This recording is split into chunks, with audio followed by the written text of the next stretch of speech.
Uh, hopefully I've had enough time lapse that I can actually, you know, talk. This is Mr. Dunn, voice of Mr. Maleficent. And, you know, unofficial side character, I guess. But, and this one has been a bit of a long one. Mostly because of random bumps on the road here and there. Not entirely my fault.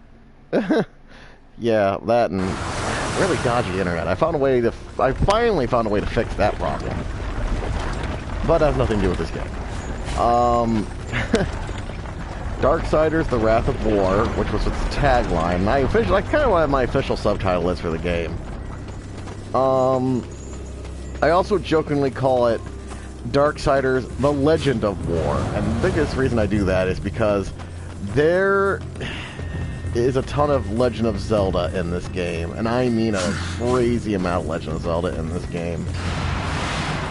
This is true throughout all the games of the Darksiders franchise.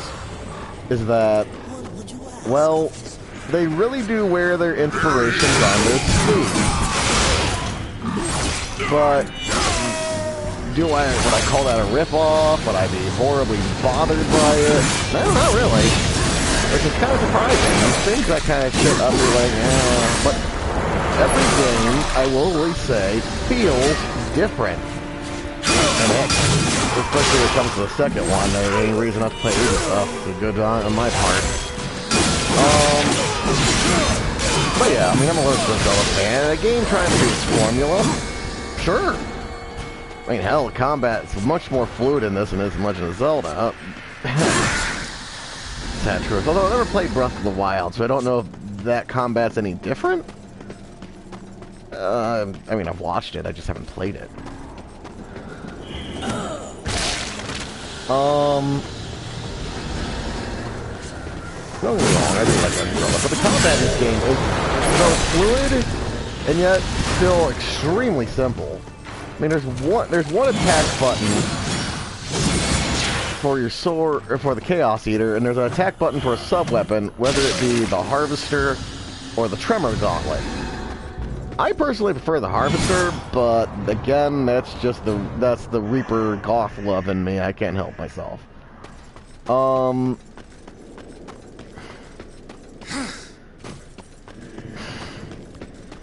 Problem is like, again, I need to be fair, even though I really do enjoy this game. I really love the Darksiders franchise. But I will also be first to admit, they are not perfect by any stretch of the imagination. Generally, I put them above average. All three of them so far, I would say, are easily above average. I think the only one I really felt was a bit of a slog at points was Darksiders 2. And part of me wonders if that's because maybe there might have been some stuff unfinished, or maybe they just got a little too into designing larger worlds. But that's Darksiders 2, not Darksiders 1. What are my opinions of Darksiders 1? Again, I personally really enjoy this.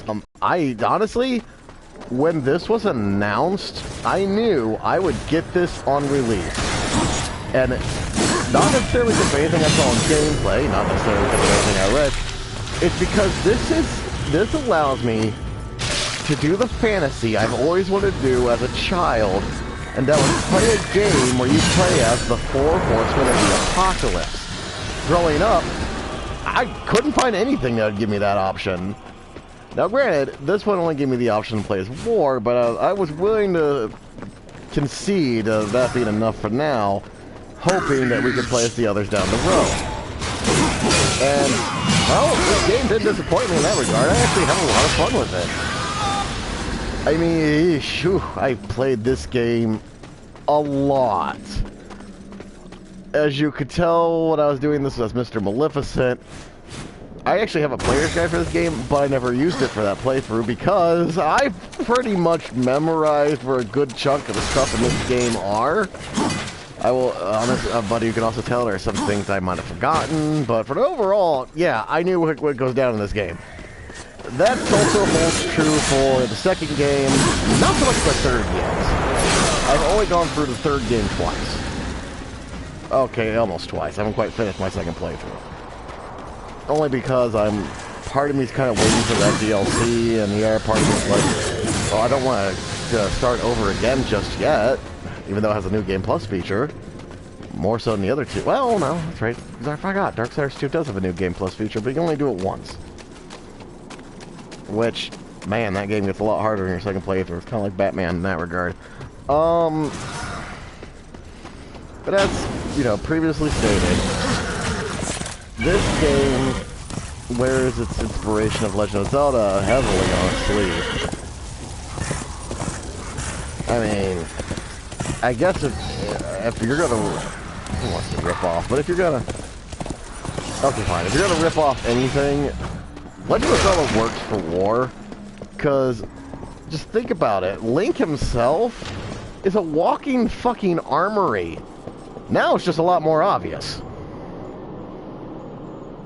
I wonder why my hair's glowing that reddish color.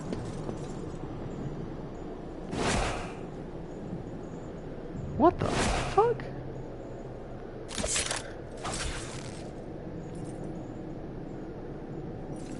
Did I always glow that color? What the hell? Huh. Yeah, I can tell I'm a little confused by that. I don't know why get that weird red glowing effect going on. Okay, sorry, very distracted by something simple. Again, the combat's very fluid, and from everything I've ever heard, I've read the War Master Edition, the version they re-released for, you know, current consoles, which, you know, good on the Nordic Games for that. Again, that's something I actually want to say thank you. I'll say this right now. Thank you, Nordic Games. Thank you for buying this franchise. Because when THQ went under, my immediate thoughts were, oh, crap. And they obviously re-released this and Darksiders 2. I actually don't know when they released the War Mastered edition of this game. Which I can tell there are, you know, obvious graphical detail increases, and I think the frames, the FPS actually increased. I think. It's been a while since I played the PC version of Darksiders, so I would have to check.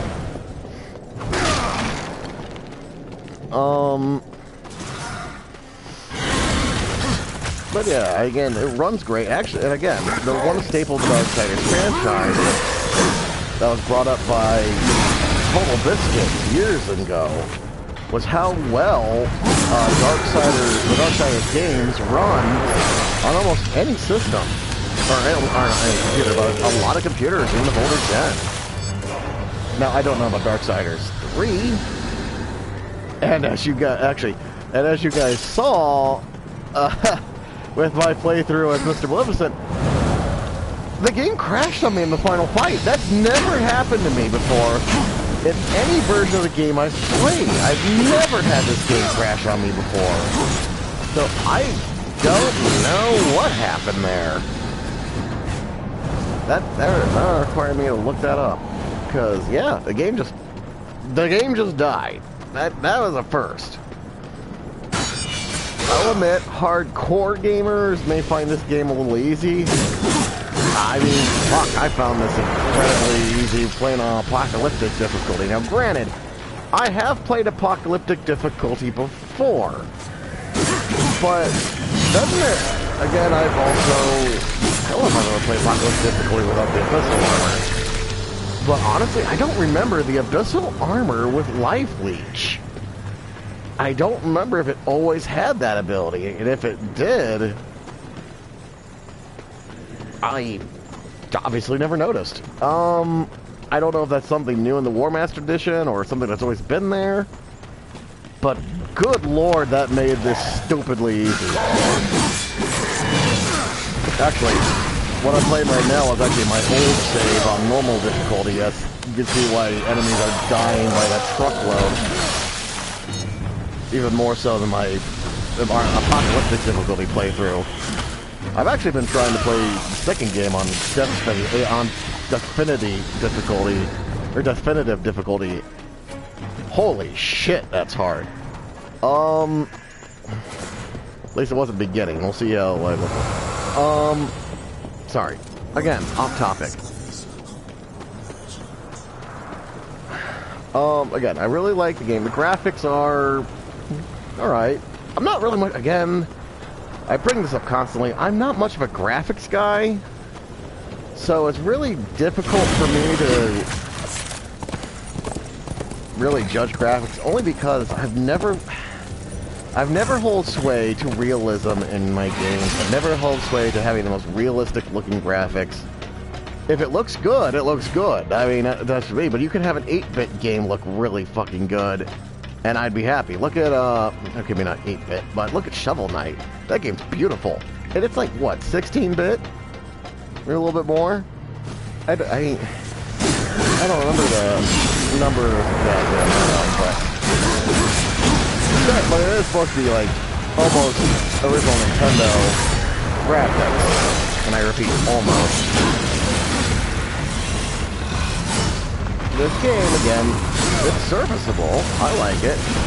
Texture popping hasn't been bad. I mean, some things look a little cheesy, and every once in a while you'll find something that's kind of, what's the word? Shoot. I don't want to say chopping in the back, I can't think of it, but, oh, I'm sure I'll remember it. But again, of course, you also get moments like that where it's just like, silly. Yeah, it goes without saying, the story's very simple. War is out for revenge, and also to clear his name. And you saw the story. Make of that as you will.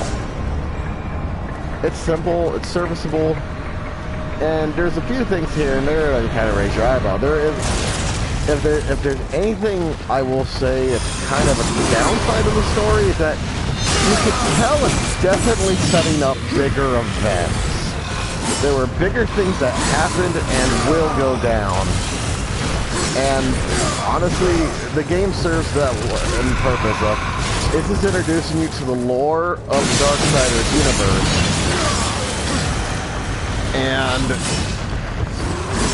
it lets you know who the characters are, who the main players are, and what goes down. I mean, it's expanded even further in Darksiders 2, where we leave Earth and travel the cosmos. Which, thanks to that, events in Darksiders 3, there's things that are brought up in Darksiders 3 that really made me raise my eyebrow. I'm not going to say it here. I don't want to spoil it here if you don't already know. But there are things brought up there that cause you to question some things about Earth and humanity in general. I still wish I knew where on Earth this was. I still think somewhere in Europe, personally, but I think they wanted to keep it vague. Just in case. I mean, the landscape changes quite a bit depending on where you're going.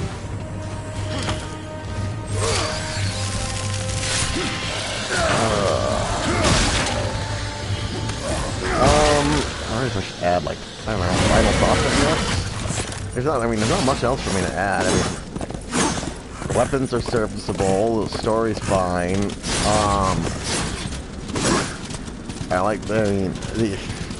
Honestly, though, the sub-weapons are also a bit of a downside, because they're really kind of situational. I mean, you get a bunch of enemies around you, you pull out the side. You need to break a crystal, you pull out the Tremor Gauntlet.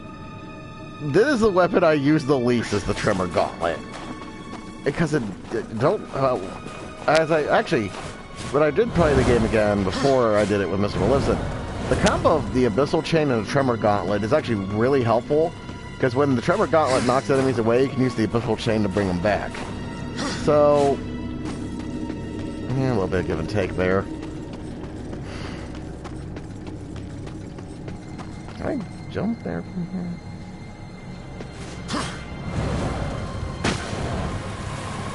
Again, a bit of give and take. So, yeah. Final thoughts? Well, considering how cheap this game is right now, I would highly recommend it.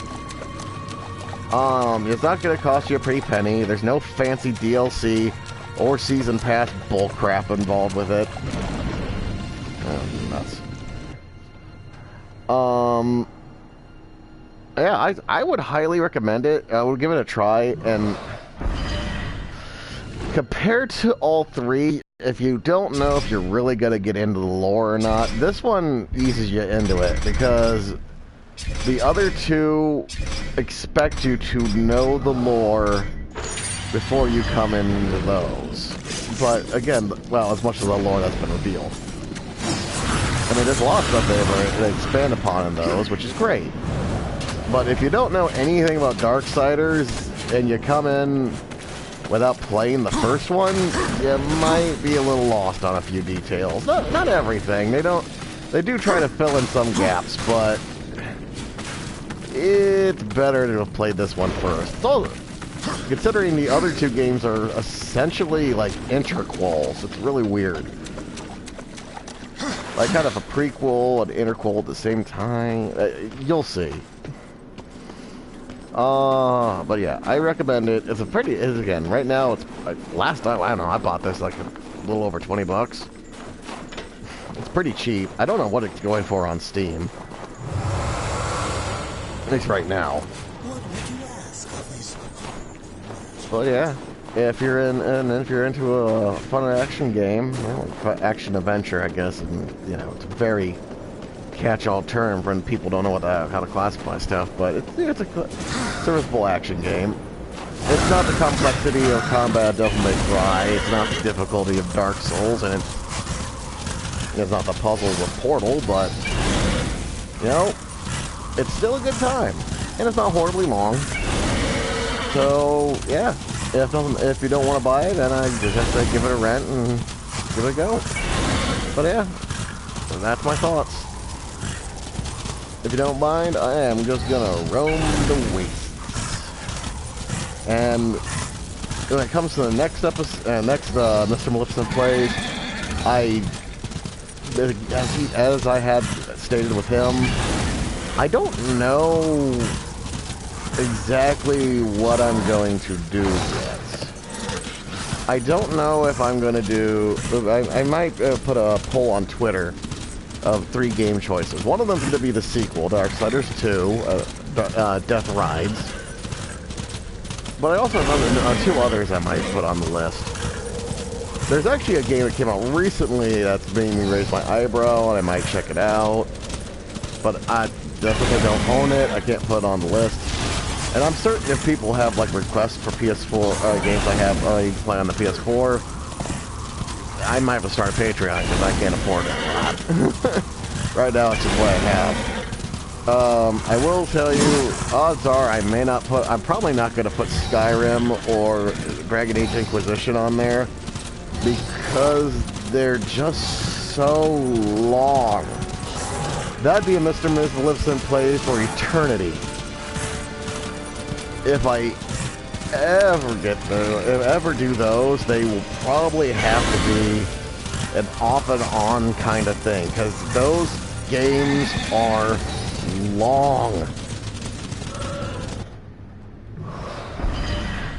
So yeah, hope you enjoyed, and have a good night, and a good weekend. Unless it's on the weekend when you're watching it, then have a good week, I guess.